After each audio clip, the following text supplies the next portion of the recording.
Doom Patrol, Space Patrol. I think that the episodic nature of this show is starting to wear a little thin here. I liked this episode, but I feel like it would have been a better episode if they hadn't felt they needed to fit in the pioneers of the universe. But before I get into my thoughts on this episode with spoilers, if you're new to the channel, please consider subscribing. I'm doing upcoming reviews of Cursed, The Alienist, and other shows, and I'd love it if you'd subscribe so that you'd be able to check out those reviews as I put them out. And also, if you'd give me a like, I'd really appreciate it. So let's talk about Doom Patrol, Space Patrol. So kind of what I'm getting into when I talk about how I feel like the episodic nature of this show is keeping it from being as good as it could be. I get that there are serialized plots, but there were certain plots last episode that had really, really great cliffhanger resolutions, particularly Larry's plot, Jane's plot, and some others. But this episode doesn't follow those up in the most natural fashion in my view. I feel that this episode starts, Larry, is dealing with the aftermath of what happened last episode with his negative spirit attacking the government agents that were coming to take him prisoner, and that resulting in the death of his grandson potentially. We don't actually know he's dead yet, but there's a good chance he is. And the way that he reacted to that this episode just did not seem appropriate at all. I feel like he would have been crippled by this. He thought that he was about to reconcile with his family, and then out of the blue, he was betrayed, and he finds himself potentially the person who has caused one of his family members to die. But instead of showing him in that state of distress, this episode, he kind of seems kind of cavalier about it when he tells Rita, "Oh, well, I'm not in distress. You go on, go to your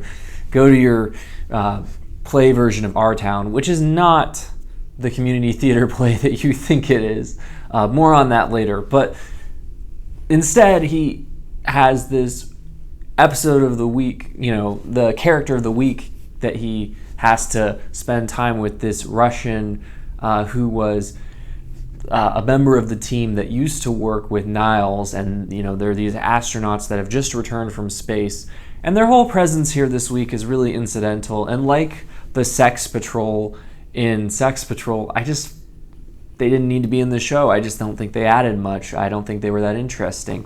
Although I do think that the pioneers of the universe are far better characters than the Sex Patrol were. I felt like there was actually a decent dynamic between Larry and the Russian astronaut. I appreciated some aspects of their conversations, but overall I felt like it would have felt much more natural for Larry to be having these conversations with Rita, but they had to fit in the Space Patrol, and they had to have Rita go and hang out with community theater. So again, I think the episodic nature of the show is keeping it from progressing in the most natural manner. Now, as I said, I liked some scenes between Cliff and this Russian astronaut. I liked some of the revelations later in the episode about her character, that she came to Earth to kind of say goodbye to these two astronauts who have already been dead a long time, but they're kind of being kept in this holding pattern by these spores growing inside them that are making them kind of act as though they're alive, but they can only go through this sort of the same routines. They can't really move past that. And I liked the way that they revealed that eventually when they sort of started to go and repeat the things that they'd been saying the whole time and just weren't able to respond to what Larry was saying to them. And I thought it was kind of funny how they were winking at the fact that these characters that were kind of acting like the epitome of masculinity, as we kind of associate astronauts with being from this era, they kind of made fun of the kind of the way that their actions were coming off. Maybe this was just me, but it seemed as though they were intentionally making it seem as though they were acting like they were kind of had a gay attraction to each other. And the show was making fun of that and how they were covering it up with their stereotypical masculine behavior. The only thing he's afraid of is marriage. I thought that was pretty funny. But overall, I just didn't see the point in these characters. They could have not been in the show, but they had to find a way for Dorothy to get this spaceship and go up into space, I guess. But I feel like they could have done that in a different way without sidetracking Larry's plot lines so much. And essentially all that happens this episode is the typical, someone does something bad, we have to chase them down and help them to feel better. And that's what Cliff and Niles do this episode in a spacecraft that Niles has been hiding in his garage, I guess. I forget where, in a lab downstairs. I forget exactly where he had it. But, it was kind of funny the way he revealed that he had basically created the technology for traveling to space, and that, again, I mean, with Niles' backstory, I'm getting a little frustrated how they just are like, oh, well, this is in his backstory too. They just feel like they can chuck everything at the wall and say, oh, well, he's done everything. But, if you don't take it too seriously, it's fine.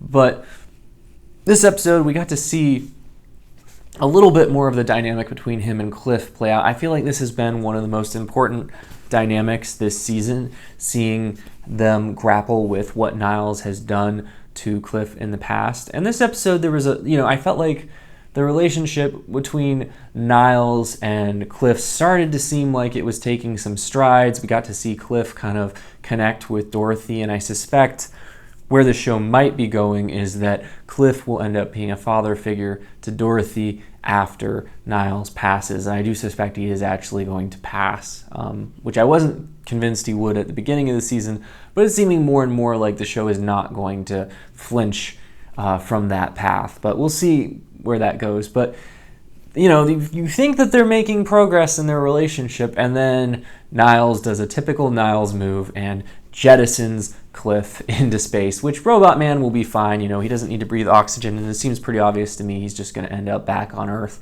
with no way to follow Niles and Dorothy.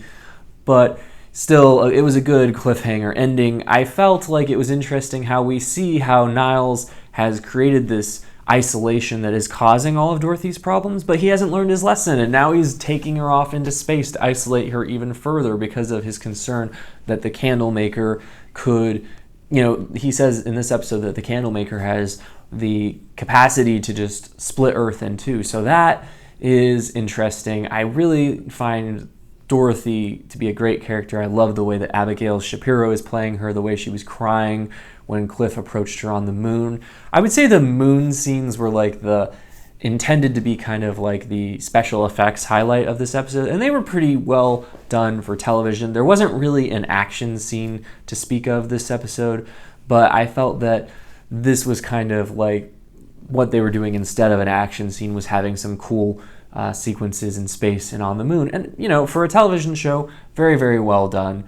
Didn't feel like they stinted on the budget for this at all. Now, those were the two main plot threads this episode, but we also had a little bit of development of Rita, and as I said earlier, that she's taking part in this community theater production of Our Town, which is not the play that you think it is. It turns out that they're doing a play that they've created from the situation that happened last season when Mr. Nobody destroyed the town. And one of the actresses is actually playing Rita, although they view her as a monster. And it's really, really a good scene when Rita is just dying on the inside as she finds herself emotionally exposed by this pretty terrible actress who yet somehow seems to have this great insight into what is driving Rita, and who sees Rita as this monster and is yet still trying to diagnose her and figure out what has made her the way she is. And I loved April Bowlby's reactions during this scene. I thought her acting was priceless. We got a little bit of development this episode of the Underground. Obviously, it was interesting to see that Diane Guerrero's Jane is saying, well, I don't think that,